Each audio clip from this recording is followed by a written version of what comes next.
I'm Anthony Hamilton, my celebrity life. Rocking right out with Ge.Holla, Celebrity Life. Shout out to Ge.Holla reaching 1 million listeners on his podcast. Welcome back, ladies and gentlemen. You know what I'm saying? This young lady right here, good black does not crack. You know what I'm talking about? She is the very quintessential essence of the divine black woman that is on the planet. You know what I'm saying? She pulls you in with her inner glow, her inner substance, the very essence of what God is. That's why we call her a goddess. You see what I'm saying? Please make sure you tune in, you tap in, you link in, you high five, you share something, you like something, you go to a movie, you go to a stage play, you go to anything this young lady got going on because she got it going on. You know what I'm saying? And we're going to give you some color purple. But before we get to that, ladies and gentlemen, please welcome to the show, actress Abba Arthur. What's happening? What's happening? What's happening? How did Hi. Good to see you. Thank you so much for having me. I appreciate it. Thank you. Thank you for being here. You are awesome. You are amazing. You are what we need to see in this time, this elevation that we're in right now to help us take us to that further beyond into the lights, into the stars from where we came from. You are indeed a star that has landed on this planet, and you're definitely giving us a lot of light. And I want to thank you, give you your flowers today for everything that you are. Appreciate that very much. I really appreciate it. Thank you. Cool. Miss Abba. Yes. When you officially, because we got to get into your story. You like my superhero character. You know what I'm saying? This is the Marvel universe right here, DC, whatever you want. You be from, shout it in the beginning. Where you hail from? Yes. I'm originally from Ghana, West Africa. That is correct. Grew up in a very traditional Ghanaian household inside of Colorado Springs, Colorado. So I got a good balance of cultures there. You're the true definition of African American. That is that is correct, actually. It's true. Yeah. Sometimes I call myself an American African. Look, we're just going to switch it up. I see what you did there. I see what you did there. Ooh, ooh. Yeah. That's right. I'm scared to play basketball, any type of sports with you because you just change the rules up. You'll be like, no, this is my goal line now. Oh, yes, ma'am. Yes, ma'am. Yes, That's ma'am. correct. I like that. That's correct. Oh, boy. Amazing. I met my very first African, African American. Yeah, American African. Oh, wow. Hey, that's dope. My mind is trying to quantify all that greatness that you just dropped upon me. Coming from that Colorado Springs by way of Ghana, what have you noticed between the differences with American culture and African culture, and how do they meet in the middle to you inside your mind? How do you make that connection with the both of them? What are the differences and what are the similarities, and how do you connect it all together? Oh, my gosh. Nobody has ever asked me that. Thank you. So, gosh, I mean, so many differences. I think, you know what? The biggest one I would say with Ghanaians specifically, we're a very kind people. We're very kind, very generous. Everybody's looking out for each other always. You leave your door unlocked, you trust your neighbor. That kind of camaraderie and family, it really takes a village to raise a child. So that is one big difference that I see. But the similarities, I feel like humans. Humans are going to be the same everywhere. You know what's interesting and what I already like about you? I always find the funny people in the room because I like to laugh. So, in every room, in every language, in every culture, you're going to find a comedian, and they usually become my friends.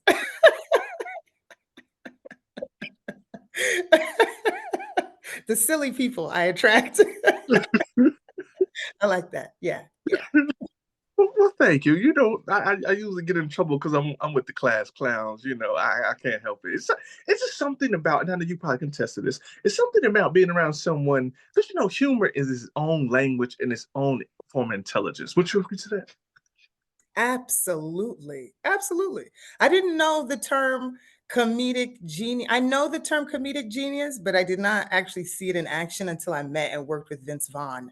And then I was like, oh, this is something. It is. It is its own form of intelligence. And when you don't have it and you watch it, you're like, oh, okay. They're different than me in that sense. It's true. It's true.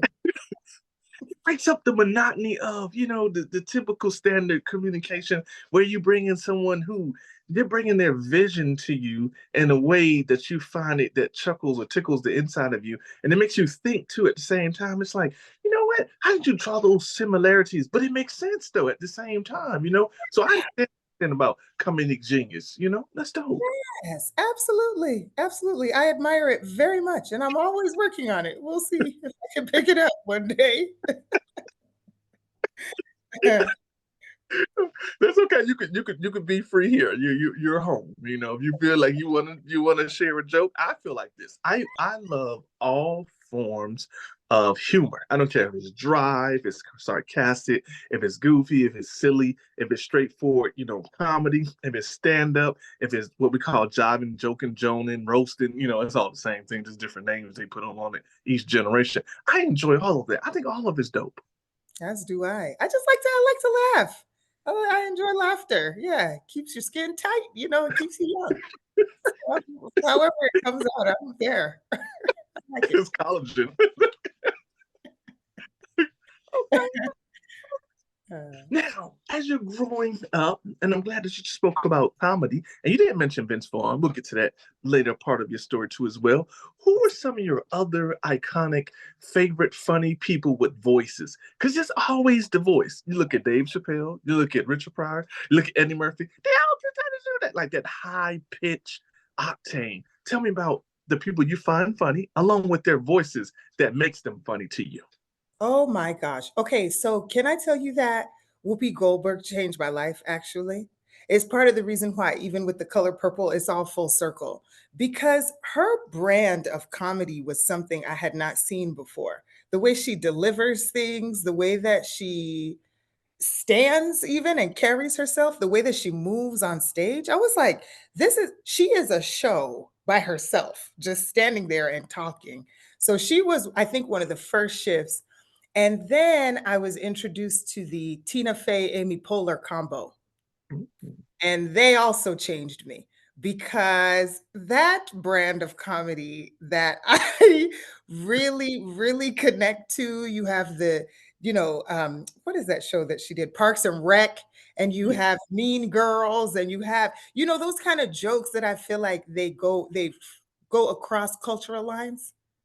You find comedy in everything. And so those two ladies, they always get me. And I'm like, I can't wait to work with those ones. Yeah. Yeah. You're absolutely right when you speak about the color and culture lines, because I never would have thought or thought, as they would say, I never would have thought that I would have liked something like Super Bad or Knocked Up, but that dry humor was like really hilarious, and it was like in your face dry humor, and I'm like, man, we have to really open our minds to our different cultures and find that there's some funny people on this planet. Lot of funny people. And I sometimes I'm just scrolling. I found a movie last night. Sometimes I'm just scrolling and I watch a lot of films and television series from other parts of the world. And it's just sometimes the jokes hit. And you're like, how did they what how but I love it. I love it. It makes me happy. Yeah. We're all on the same page. We're all on the same page. You just have to find it. It's true. That's right. Did you know, I forgot his name, so forgive me. It was a guy. He's in Africa. He is like the number one meme creator, and he makes all of the funniest memes. You've probably seen him before. I forgot his name, but he makes millions of dollars making memes. This was back like in, I think, like 2015, 16. I don't know where he's at now, but he made a whole fortune making people laugh by putting words on a picture that they now call a meme. He almost really created that whole genre of comedy. Yes, I know. I wish I could remember his name so we could give him credit here. You're right. I just saw an article about him that he's making all this money now. I'm like, good for him. I appreciate that. That was something that I remember seeing, especially during the pandemic when we're all at home and locked in our houses. Like I remember just searching out the comedy and finding his. So shout out to him. You're right. So growing up, can you think of anyone in your family that was really like the comedian or the funny relief? Or do you remember certain moments with the story or without a story? Do you just remember any comedy that's personal to you that you'd like to share with us? My father is actually the funniest person I've ever known. He is so hilarious. And he, growing up with somebody like that, where he like he like pokes fun even at his children, it's like if you come downstairs and your outfit is not all the way together, he's gonna have something to say, and you can't help but to laugh. And so I think he prepared me because the comedic timing that that man has, it just kind of bled, I feel like, to all his children. But also be growing up in a household like that, you just learn, you learn how to take it, you learn how to dish it, you kind of learn how to move around with it. He is so funny and it comes out of nowhere. He's just talking and just drops it on you and you're just laid out. So he's the funniest person I've ever known. Yeah, for sure. Yo, that's dope. You don't have to worry about nobody ever trying to like bully you, but like, Never. as kids, we can be cruel towards each other. Your mama joke. There's never anything anybody's ever said to me that could actually hurt my feelings because I've already heard it. I've already laughed about it, and I've tried to change it. So here we are. At this point, take it or leave it. I don't know what to tell you. I love that. I used to know somebody that was kind of big when they was little. He had already heard so many fat jokes by the time he got to high school. It was just like, okay, yeah, I'm fat, man. There it is. I mean, what else do you want? If you see it, there it is. Yeah, it's true. That's amazing. At what point in your life did you really learn, or you got that spark or that acting bug that you knew that you want to be an actress? Were you like any high school plays in churches? What was your career like before the big career started? It's so funny. It's always been in there. I used to watch so much TV. I would take in a lot of content. And I always tell my friend, now I tell my friends who have children, let your kids watch TV because you don't know. You don't know. Because I was that child. I would watch everything. And now I understand that I was studying and subconsciously I was taking it all in. But I didn't know that it was a career field and it was something that you did to make money. I didn't know that part. So it wasn't until honestly I got to college. My freshman year of college, I found out about this program that they had, and they said that there were hundreds of applicants, but they only chose 12. And I'm very competitive. So I was like, what's that? To tell me about this. And yes, I knew I needed to get a monologue. So I went to the library and it's like it all started clicking. I'm looking through the monologues, I'm reading them, something is lining up in me. And when I stood on that stage for the first time and I started to speak, I was like, this is it, done. And from there, that's what I've done. That's it. Yeah. That's how do you remember your lines? For some people, like your lifestyle is like a less than a 10%, because many people will go to work somewhere and they may learn things from repetition, especially working retail, things of that nature, working on the computer. But how do you remember your lines? What's your secret behind that? I've had some really good training and I've had some really, really great coaches. And with a script, the first thing to remember is that the emotion is going to speak louder than your words every time. So I feel like once you take hold of what are you trying to say emotionally? What are you trying to depict or emote from the audience? That feeling you carry always. And then you attach the words to it. And so it's a switch in my mind because once I understand the emotion and how I want to speak, then you could almost write the words yourself because you already know, okay, this is how I feel, this is how I'm going to feel in the next scene. How do we get there? Who am I talking to? What are they conveying to me? If I'm in character, truly in character emotionally, how would I respond to them? And when you look at the words on the page, it's always going to match up. Always. Wow, that's dope. That's a spiritual connection. You are creating inside of the spiritual realm, and it's downloading or manifesting into your physical. Therefore, now the words are like a light. They're setting the path and the tone. Yeah, it's pretty dope. Wow. Yeah. I never heard nobody break it down like that before. Yeah. You are amazing. Oh, man. I got captain of your words, you know. Thank you. Thank you.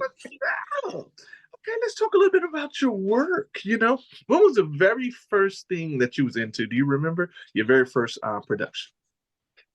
Oh, that I was in or that I created? Oh, well, hey, let's do them both. When was the Okay, thank you. first thing you was in? Yes, excellent. So the first thing that I created, wow, that was probably when I was in college. I wrote my one-woman show, a whole stage production. I formulated it, I wrote it, had the idea, did the whole thing, and I executed it in Los Angeles for the first time on stage. I was so proud of myself. It was a lot of work. And the first thing that I was in that somebody else produced was Southland. There was a television series named Southland many, many years ago. That was my first role on television. And I can I tell you, I told everybody I had ever met. Okay. I told everyone. I sent emails, I sent text messages. I told everybody, and I got the dates wrong. So the date I told them to watch, I was not even in the show. And I was so disappointed, but I'm still grateful for that. That was my that was my first show. So I don't actually know if people saw the episode because they all missed it, but that's all right. I saw it. I remember I saw it. I was in there. Yeah. Well, this is your do-over chance. Do you remember what episode you were in? Thank you. Oh man. Shoot. No, I don't. I should know. And it's so funny because I'm actually looking directly in front of me is a bookcase, and I have all of my bookings lined up. So if I went to it, I would find it. I don't remember the name of the episode. It's on my demo reel, though. It's on my demo reel. I took a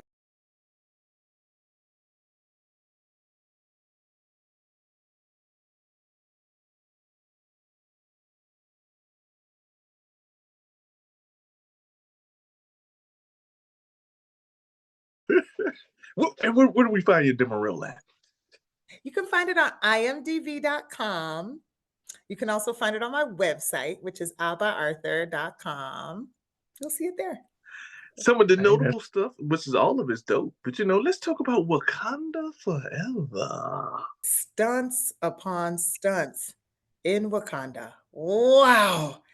Yeah, that was something else. That was really something. I just, I mean, I got to set and, we were in the world of Wakanda and there was a lot to learn, a lot to pick up. Of course, there was already one blockbuster hit that had come about. And so I was grateful to be a part of it at all. Yes. What was the sense bit like since, Chad Boseman, rest in peace, had passed on and transitioned? Was it like an overall theme? Did they bring in like pictures of him, or were there just different things to honor him on set? Or was just typical standard movie, production, get your scenes knocked out the way? Oh, no, he was very present. He was very present. Yeah. It was very familial, everybody on set. And also there was a sense that there was someone missing, a large person missing. That's what it felt like coming in as a new person. I remember very well that Ryan Coogler, our phenomenal director, he he had a necklace I noticed that had Chadwick's face on it, and he would reference it often or touch it from time to time. And that really touched me because, again, coming in new, having not been a part of the first one, it set the tone for what was happening. He was he had a lot of reverence and he was very thoughtful in his responses, and you could tell that he was thinking of him and listening to him as he was moving forward with his direction. So Chadwick was very present on the set. Yeah.